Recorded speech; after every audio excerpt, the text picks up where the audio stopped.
কৃত্ৰিম বানপানী নহয়, শিৱসাগৰ নগৰত প্ৰকৃতাৰ্থত সুমাং বাঢ়নী পানী। বাঢ়নী পানীত উটি আহিছে বহুজনৰ প্ৰাণহীন শৰীৰ। উটি আহিছে গৰু মহকে ধৰি শ শ পৰিয়ালৰ পোহনীয়া জীৱ-জন্তু। ঐতিহাসিক শিৱসাগৰত অবৰ্ণনীয় পৰিৱেশ। কোনোদিনে নোহোৱা নেদেখা বানপানীত পৰিছে ঐতিহাসিক শিৱসাগৰ নগৰ।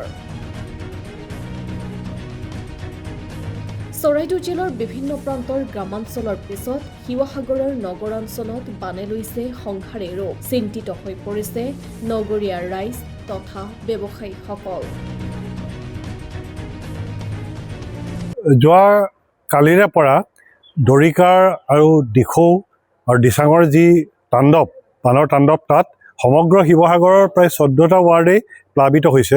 তাৰ লগত আমি 2 নম্বৰ ৱাৰ্ডত আপোনালোকে দেখিছে যে শিৱসাগৰ 2 নম্বৰ ৱাৰ্ডত এইটো ডক্টৰ এম.আই. বৰা আৰু আৱৰ্ত ভৱনৰ পৰা দিচামুখ ৰাস্তাত ডক্টৰ মহিদুল ইছলাম বৰা পথ আৰু আৰক্ষী অধীক্ষকৰ কাৰ্যালয় প্লাবিত হৈছে, সম্পূৰ্ণভাৱে পানীত ডুব গৈছে। আজি নিশা 2 বজাত ডক্টৰ মহিদুল ইছলাম বৰা, অসমৰ প্ৰথম ডক্টৰেট ডক্টৰ মহিদুল ইছলাম বৰাই নিজ হাতেৰে বনোৱা 1930 চনত নিৰ্মাণ কৰা এই বাসভৱনটো পানীত ডুব গৈছে।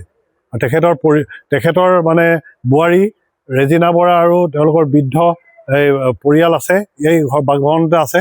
এতিয়া আমি অসম চৰকাৰক অনুৰোধ কৰিছোঁ যাতে এই অভাৱনীয় যি বান হৈছে শিৱসাগৰ জিলাত, আজি 1976ত এটা বান আহিছিলে, তেতিয়া এই এম.আই. বৰা ৰোডটো ডুবিছিলে আৰু শিৱসাগৰৰ ইতিমধ্যে বহু মানুহৰ ঘৰত আৰু ব্যৱসায়িক প্ৰতিষ্ঠানত সোমাইছে বাঢ়নী পানী।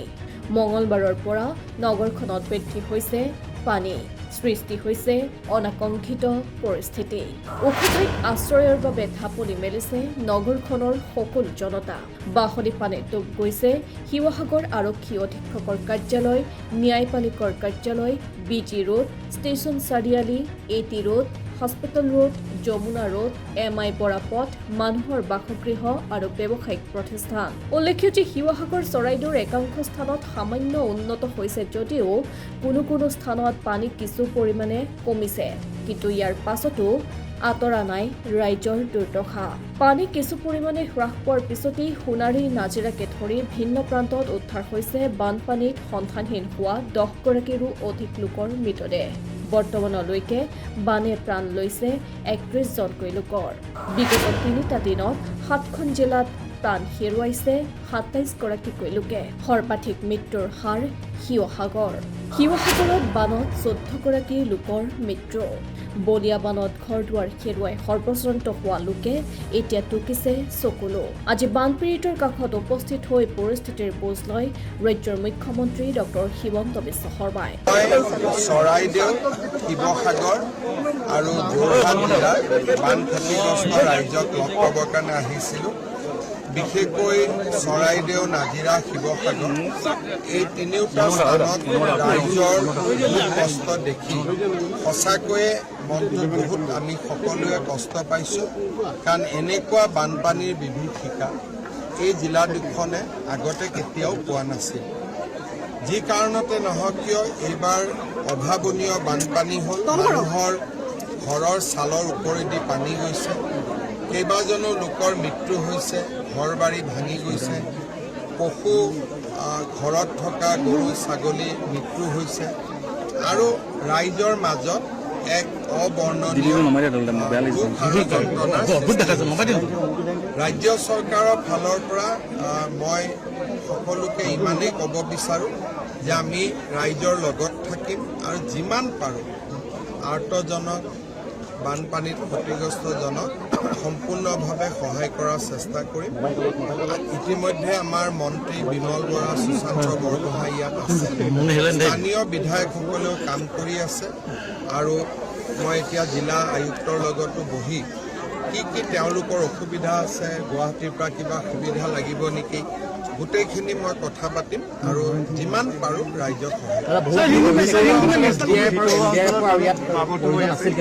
আজি মোক কৈছে বিধায়ক অখিল গগৈয়ে কৈছে যে আৰু কিছু নাও লাগে মই পঠাই দিয়াৰ ব্যৱস্থা যদি কণ্টিনিউ কৰে বহুখিনি এতিয়াও আবদ্ধ হৈ আছে কোনো অসুবিধা নহ'ব খালি এয়াৰলিফ্টৰ কাৰণে লেণ্ডিং কৰাৰ কাৰণে জেগা নাপায় গোটেইখন পানী হৈ আছে গতিকে প্ৰেক্টিকেল ডিফিকাল্টিজ আছে কিন্তু ৰাইজক আমি যেনেকৈ পাৰোঁ সহায় কৰিবই লাগিব আৰু আমাৰ চেষ্টা অব্যাহত থাকিব মৃত্যু দাদা বহুত হৈছে কিন্তু বহুত সন্ধানী হৈ আছে এতিয়ালৈকে মৃত্যুৰ সংখ্যাটো ক'ব পৰা নাযায় কাৰণ শিৱসাগৰ জিলাতে প্ৰায় 70গৰাকীতকৈ অধিক লোক সন্ধানহীন হৈ আছে সেইকাৰণে মই ভাবোঁ যে মৃত্যুৰো ফিগাৰটো 3-4 দিন পিছতহে আমি ভাল কৰি গম পাব পাৰিম কিন্তু চৰকাৰে যিমান পাৰে নিশ্চিতভাৱে যাৰ মৃত্যু হ'ল আমিতো ঘূৰাই দিব নোৱাৰোঁ কিন্তু যিমানখিনি পাৰোঁ আৰ্থিকভাৱে আন ধৰণে যিমান পাৰোঁ আমি সহায় কৰাৰ কাৰণে চেষ্টা কৰোঁ প্ৰাকৃতিক দুৰ্যোগ হ'লেও কিন্তু গোটেই উৎসটো নাগালেণ্ডৰ এতিয়া নাগালেণ্ডৰ লগত এই সম্পৰ্কত কিবা কথা পাতিছিল বৰ্তমান